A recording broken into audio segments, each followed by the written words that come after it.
amazing morning so far. Yeah, as Kira says, we're sort of something slightly different, about a millennium and a half removed in time, but hopefully this will bear some moments. So in this presentation today, I'm going to talk about predominantly but not exclusively some of the items we hold here in the V&A that relate to children, children's costumes, and the designs and the decoration of them and what they can tell us about predominantly adult decision making here in this context, but concerns for child well-being and the sorts of decoration that parents, society thought appropriate to dress children. So, as a brief sort of overview beginning for those who aren't familiar with late antique Egypt, which I can forgive you if you're not, from around the late 2nd century AD till about the 9th or the 10th, the typical Roman tunic looked very similar to the examples here. A plain linen body to which decorative tapestry panels were woven separately and attached to various areas, the shoulders, cuffs, knees, down the body, and as the sort of schematic here shows, generally similar principle would vary quite a lot in execution. And it's believed that this style, which developed from earlier Roman tunics, which might just have had a simple stripe, was actually originally adopted by soldiers stationed in the Eastern Empire and potentially copying Persian military costume. So, so often the case, it's an idea where military costume then becomes adopted by the more general population at large. However, the decoration of these tunics was not just aesthetic, but also symbolic.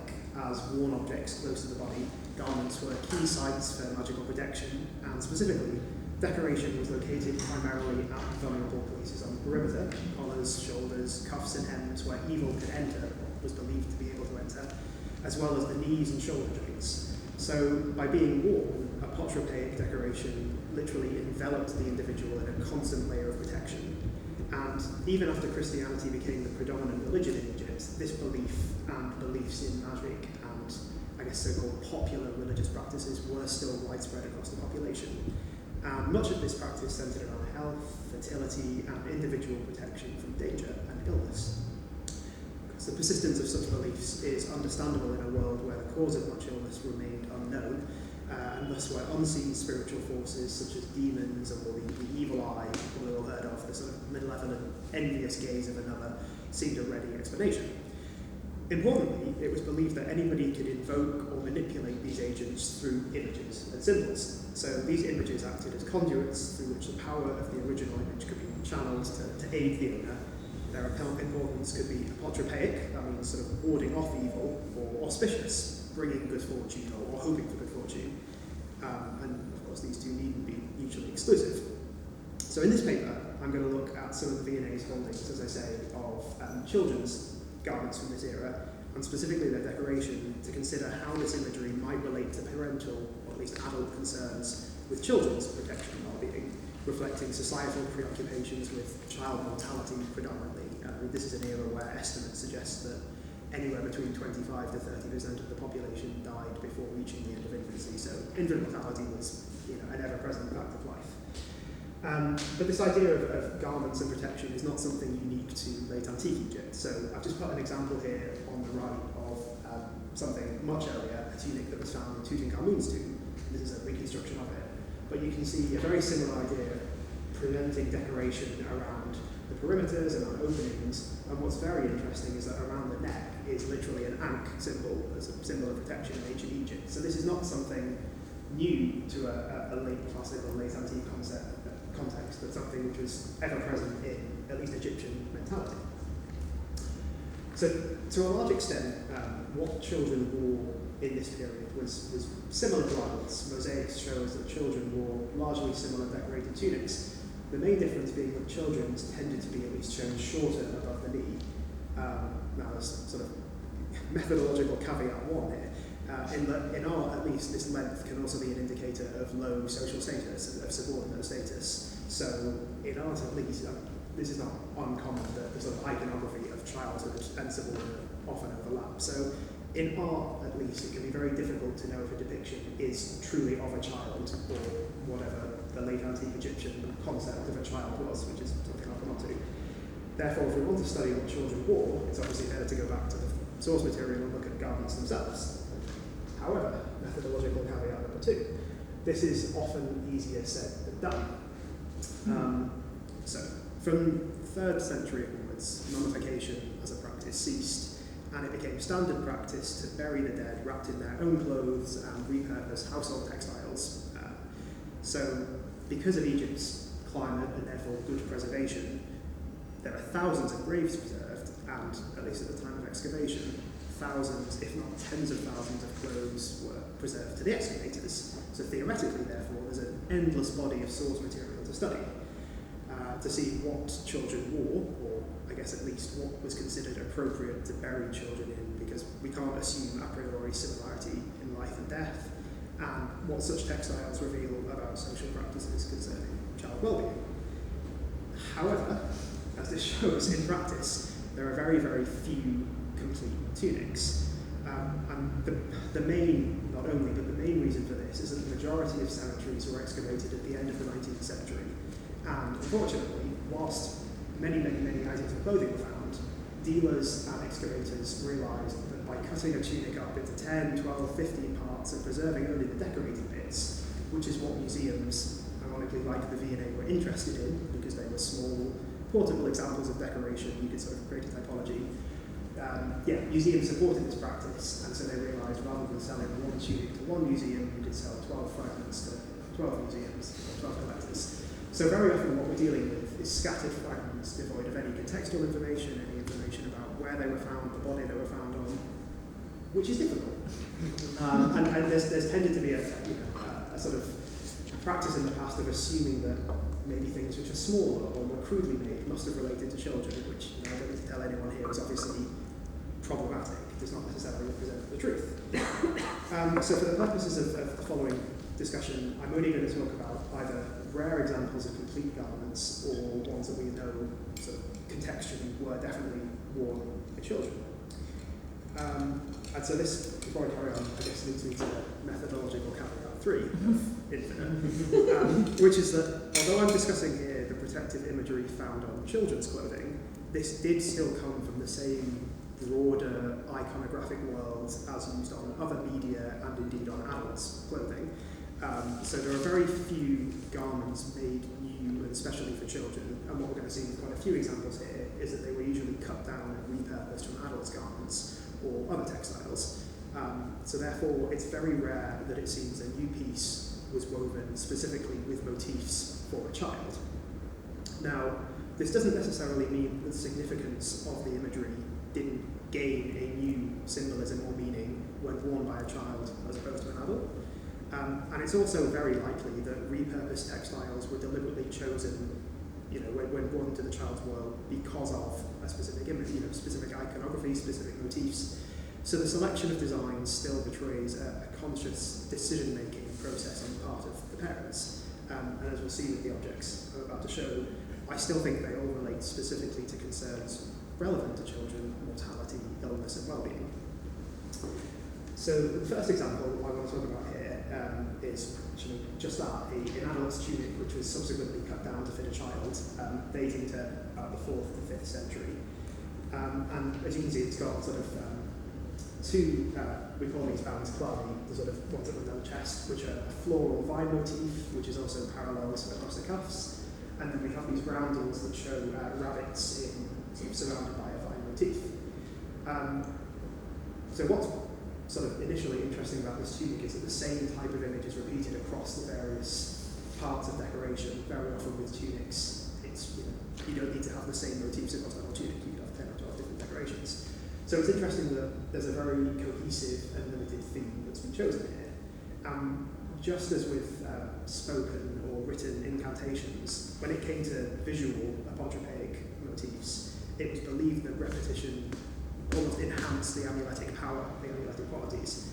Similarly, ideas of sort of selectivity, schematization, and compression or abbreviation, these are very stylized imageries, also literally enhance the strength of the image and distill it to its key qualities. So the decoration on this particular tunic, or the idea of sort of animals, wildlife, and floral motifs is very, very common in late antique textiles. It's one of the most common types of imagery. You very often get sort of themes of hunting or running wildlife surrounded by vines. And the same decorative repertoire, I guess, was used not just just on tunics, but also furnishings in houses, mosaics, wall paintings. But again, as I said earlier, it wasn't just aesthetic, it wasn't just sort of functional, it also served a dual spiritual purpose. And in all instances, the intent of this imagery is roughly similar in that scenes of bountiful flora and fauna represent ideas of wealth and bounty and show off the owner's plenty, but at the same time act recursively as a wish to sort of guarantee future prosperity. A very popular theme, and had been present in ancient Egyptian art since pharaonic times as a symbol not just of fortune but fertility, famously rabbits and fertility, especially at springtime when the sort of earth literally renews. So the meaning of this design was sort of well established in, let's call it, pagan contexts. When Egypt became Christian, there wasn't a sudden change in imagery. The same pagan iconography continued to be used. It was simply overlaid with new Christian importance that didn't remove the original meanings, but sort of added to them, and so such symbols became polyvalent. There doesn't seem to have been a tension in the Christian mind between using proto or pre-Christian imagery and giving it new meanings. So for the rabbit, for example, drawing on these earlier connotations of fertility, it became a symbol of death and rebirth linked with Jesus and the resurrection. You think of Easter. And floral motifs, which were originally symbols of natural abundance, also now referred to the gardens of paradise and the parable of Jesus as the vine. So this particular garden is quite an interesting one, I think, to open with, because it was made secondhand for a child, and its symbolism actually doesn't relate specifically to children's concerns, but is part of a wider spiritual and visual language of late antique clothing. Now, if we contrast this with another fairly well represented decorative element, which actually this time, at least based on the evidence we have, does seem unique to children's clothing, which is hoods. Now, I say a hood protects against the elements, but also invisible dangers, as it were. And today, I guess we sort of associate them actually with religious contexts and monks, such as this bowl, which is in the Islamic Art Gallery downstairs. But actually, early writings confirm that the monastic adoption of hoods was in fact, it works the other way around. It was an extension of an already existing practice of placing hoods on children's clothing. And liturgical sources suggest this was maybe a reference to ideas of the innocence of children, and therefore sort of monks also being innocent. This might be anachronistic, but at least this is what the sources suggest. And there are sort of a surprising number of tunics from the 4th century onwards, children's tunics with hoods, and they never seem associated with adult garments. And even loose hoods, where the tunic itself isn't preserved, seem to indicate from their small size that they probably fitted a child's head. And what's very interesting always is the placement of the decorative motifs on the hoods, because you can almost imagine sort of covering the eyes when placed overhead. And generally speaking, they again represent protection, but specifically in this instance against the evil eye. So I'm going to just focus on this example here for a second, which isn't in the V&A, it's in the Metropolitan Museum. But the motif on the hood is actually, we sort of know from parallels elsewhere, is a mirror motif. The idea that it would sort of reflect evil back on the viewer, kind of like the myth of Medusa. And this, in turn, is surrounded by smaller circles, which are again sort of, you can see sort of concentric, what's the word, labyrinth-like design within them, which again are ciphers for mirrors in Byzantine and late Roman art. And what's very interesting again is the sort of interlace labyrinth within the circles, because we know, again from written sources, contemporary written sources, that knots, mazes, anything like that was believed to provide protection from spiritual harm, and specifically demons. And this again was a hangover from sort of pagan pre-Christian times. The protective power of knots and mazes was very strong in Greek culture. The verb katadio meant both to tie together physically and by magic. And also there's an ancient Egyptian word even further back, shinar, which can mean, depending on the context, either to encircle, but also to conjure. So the sort of the similarity, the links between these concepts was quite well established. And Alfred Gell, who the anthropologist, sort of studied these sorts of patterns quite closely, and he argued that they literally divert the evil eye into laces, basically act as a mind trap, if you will, where the intricacy and the interconnectedness elements of the design is what makes it protective. It sort of encourages the evil to go endlessly from one end to the other. It's sort of a demonic flypaper, if you will. And if we compare that one to a hood that actually is in the V&A, I think the resemblance to mirrors again becomes even closer, even more explicit. Mirrors, like this little example here, were very commonly found either displayed in houses or placed in tombs around Egypt, Israel, Palestine, so the wider sort of world of this region. And again, it's the concept of reflecting evil back on itself as a sort of auto-fascination. And it's interesting because the evil eye is sort of probably the most commonly attributed cause of ill at this time, and also amongst the most dangerous because it required constant vigilance to protect yourself. The source of this malevolent, envious gaze needn't have been just that of another human. It was believed that an individual's good fortune could also attract the ire of the gods or the fates, or a more nebulous supernatural power. And obviously belief in the evil eye is widespread across not just the ancient Mediterranean world, but also persists to this day as a folk belief in many communities. And what's interesting, or what's sort of relevant here, is that children were believed to be especially vulnerable to the evil eye. There's sort of a very common greeting in Coptic letters which inquire after the well-being of the recipient's children with the formula, "May the evil eye not touch them." And so since things like the evil eye required constant vigilance, it follows that dress and personal adornment were obvious sites for protective imagery. And what is also interesting about this example is its heavy use of the colour red, which conveniently, as if I put this presentation together deliberately, as in the next scene, which is that these hoods often have either decoration in red or, in the case of the one on the right or the middle, both red embroidered crosses, protective imagery, but also red around the trim, protecting the open face area. And what's interesting about this one is that it's been analysed and suggested that this wasn't originally a hood, but was another textile made into a hood specifically for the burial context. So this was chosen for a child's burial garment. And red was strongly associated with childhood protection in the classical world. There's an example here on the far right of a bulla, a token, basically amuletic token that Roman children wore. And although it's very faded, the original string of this was red.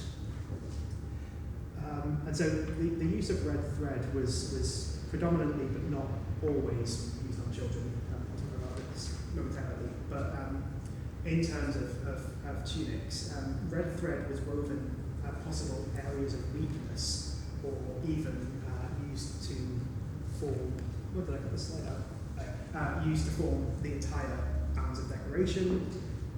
We see it in, these are fragments of curtains and cushion covers where you can see red thread has been woven into them, so protecting the home in this instance. However, when used in consciously protective areas, such as this child's tunic, red thread had very apotropaic meaning.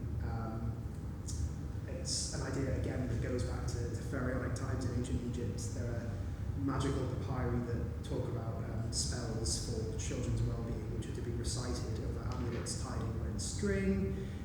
Red had connotations of blood, and thus the powers of both life and death.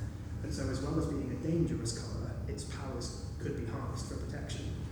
And this continues through into the classical world, with biblical references in Jewish literature to children with red, and red being a particularly protective colour. And interestingly, again, associated with the evil eye.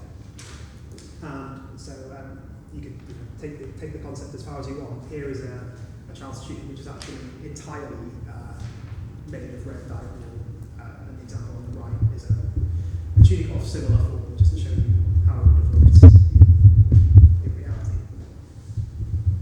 So, I guess what I'm trying to say so far is that apart from hoods, actually what's quite clear is that whilst decoration on children's tunics might relate to concerns of well-being and protection, which were no doubt, at least in part, informed by fears of child mortality, it still very often came from the same iconographic sphere as for the rest of society. There wasn't exactly an iconographic language specific to childhood.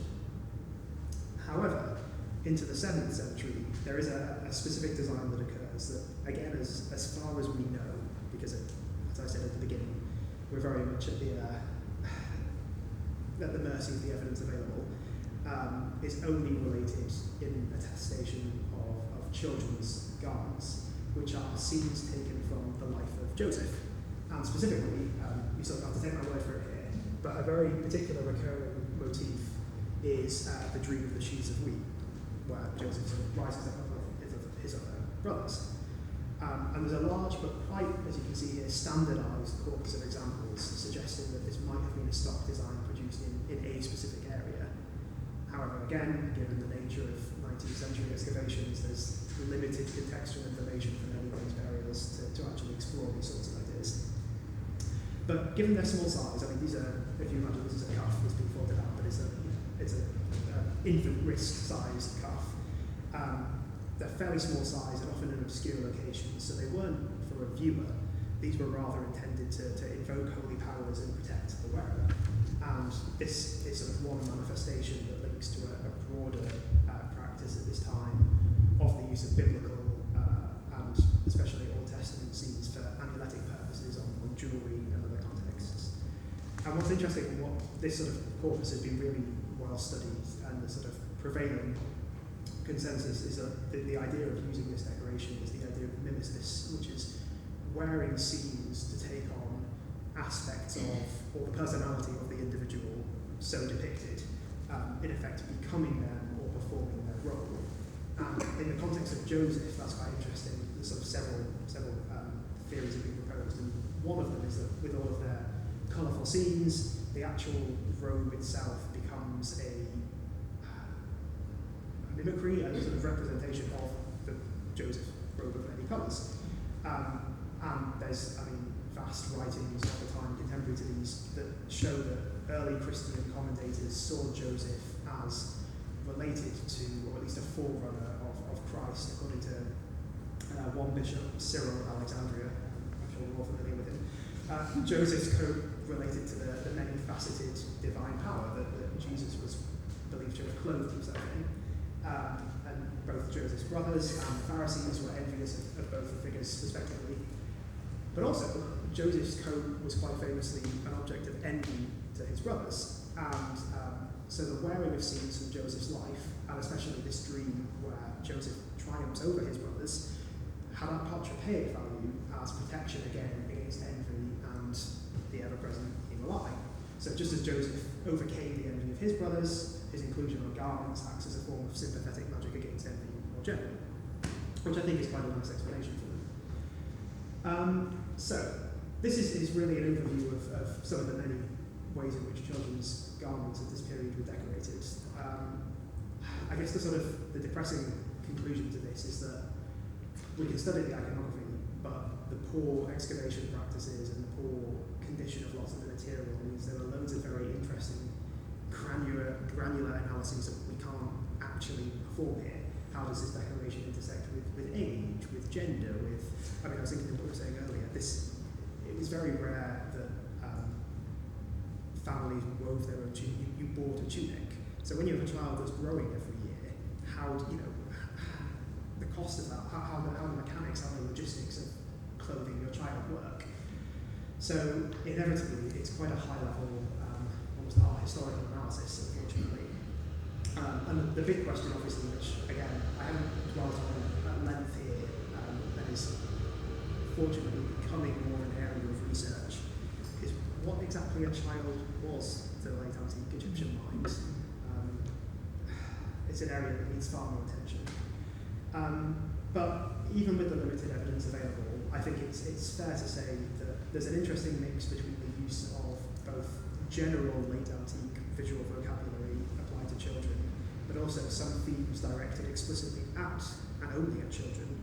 But in both cases, there's a fairly fair argument that, in a general sense, it relates to themes of mortality, well-being, the evil eye as a particular focus, which, as I say, I would suggest links to fears of child mortality, if nothing else.